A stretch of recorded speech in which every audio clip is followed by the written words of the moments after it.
looking for worms for fishing bait, and there was this ringneck snake where all the worms were. And so I wonder if the ringneck snakes eat worms. Oh, I forgot to top it off with gas. I'll just get the gas in the truck. Get the gas can. Do you need this big fella? Yes, I do need that. And this one's really empty, and so is this one. Yeah, I'm just gonna go get the other one. No, this is fine. This is all that I'll need. Okay. I don't even know if I need it. I'm just bringing it just in case. Fence post slammer? Yeah.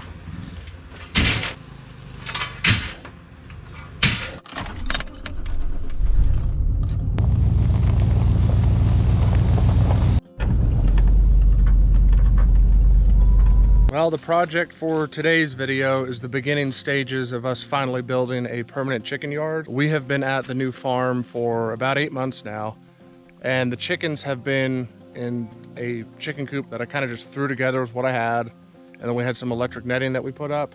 We just kind of needed something at the moment for them. And now comes the time where that yard is not working anymore, so it's time to build something permanent. So I've got 27-foot T-posts, and I've got 200 feet of welded wire fencing, 5 feet tall. We are gonna be fencing in this whole area here that we cleared out recently when we had a piece of equipment available. The first phase of what we're doing, which we've already started a little bit, is getting some weed eating done. We've not weed eated or mowed over here at all this year. So what I'm trying to do is I'm trying to get kind of a path around this area that is roughly, 200 feet. So that way I can start marking where the posts are gonna go and actually slamming the posts. Jackson and I yesterday installed this new weed eater head on our weed eater. This is a Weed Warrior weed eater head. It's got these plastic blades that are really easy to change out if they break or get wore out. You just pop them out from the back side here, pop the blade out and put a new one in. You can already see it's got a little bit of damage to it. They're pretty thin plastic, so it's no surprise that if you hit a rock or something, you're gonna damage it. So we're gonna keep going around this way, try to meet up where we left off yesterday. And then we've got the wheel and some sticks to kind of mark out every 10 feet where we're gonna put the post.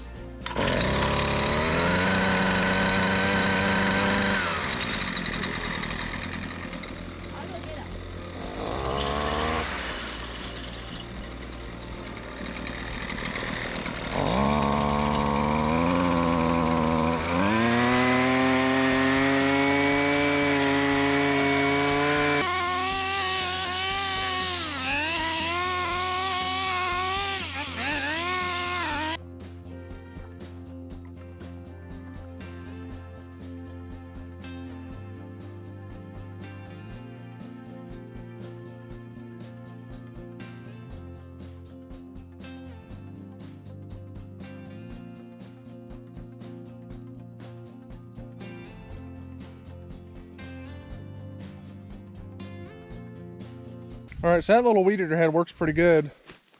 I got through all this thick stuff to kind of make a path around where I think the fence line is gonna fall. The only type of grass that didn't seem to work very well in is the really tall, thin grass, because it just wrapped around the weed eater head. But through all this thick stuff that's grown up all summer, it did really good. The kids are working on clearing out some of these branches that broke. And then what we're gonna do is take this wheel, we're gonna go all the way up and around, and we're gonna try to do about every 10 feet, the total length of 200 feet. And then right down here, about where the back of the truck is, where it flattens up a little, I'm gonna build a gate. So those fence lines will come right here. I'll put some wooden posts in, put a gate. And I think this is gonna be a much better chicken yard than what we're working with now.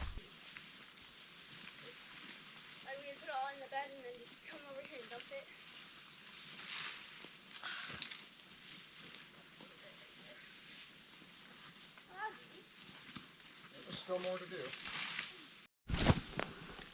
See those 4 trees? They fell down all 3 together.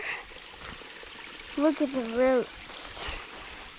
I think that was when the really windy night was here. Wow, this wasn't 4 trees. This was like 15 trees going up. Ooh. Look at that, you can make a 4 in there. See that? It's like if you were in that fort, if you made a 4 right there, and it was raining, you could go in there. That'd be awesome. Oh no, it's foggy.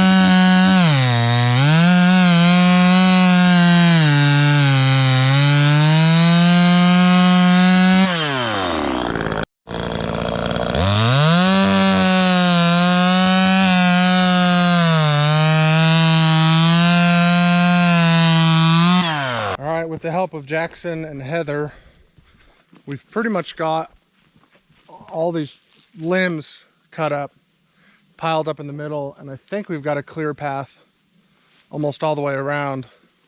So we're gonna get that wheel out, and I've got some old tobacco sticks. We're gonna try to find every 10 feet, get this first 100 feet down, and then I'll probably start in the opposite direction for another 100 feet and try to meet it in the middle to find out where exactly my fencing is gonna fall. Like so much stuff on the ground from all of this. Wow, look at all that. Uh-huh. Is it really sticky? Yeah. Everywhere. Right up there too. Hope I don't get this stuff. Okay, we're grateful for the rain, but we're not grateful for the timing. Okay. So we're gonna head in for a little bit.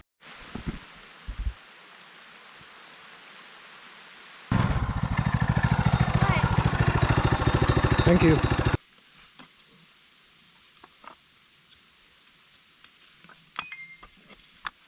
Got 10? We got 9 now. You got it. Oh!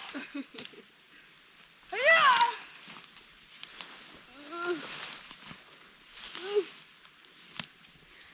Yeah!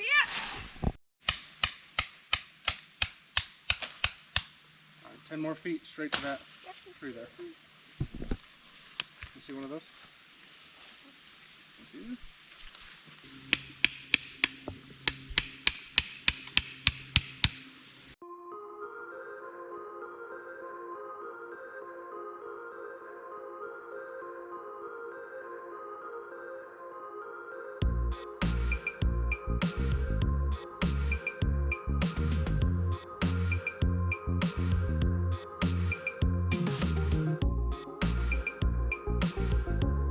Okay, so I'm getting really close to exactly 200 feet. The path I wanted to take made it about 220 feet. So I'm going around and just kind of moving some of my markers for my posts, so that way I can make this full loop and just use the 200 feet of fencing that we have for now. I'm sure someday in the future we'll expand this yard, but it's gonna be a lot better than what the chickens have. So I'm gonna be happy with 200 feet. So I'm gonna keep going around and just adjusting them, and we're gonna make this work. All right, I think I'm right where I wanna be for marking all my posts. I walked the perimeter again and right back to where I got to my marker here for one of my posts for the gate. I hit 195 feet was the diameter, so that's good because it gives me a little bit of wiggle room. I have 200 feet total. So I'm gonna take this string, run it all the way around, and then I think I've got time tonight to start slamming some posts in. All right, I got all 20 posts up all the way around the yard, and I'm really happy with how it's come out so far. So this is kind of part 1 of this video. Part 2 will come soon. I'll actually get the fencing up and start building the new chicken coop inside. And we have, how many chickens do we have? 7. No, between the chicks and the chickens to put in here. 28 chickens. So I think it's plenty big for them. Definitely gonna have to build the new chicken coop bigger. This worked out really well. Thanks for joining us.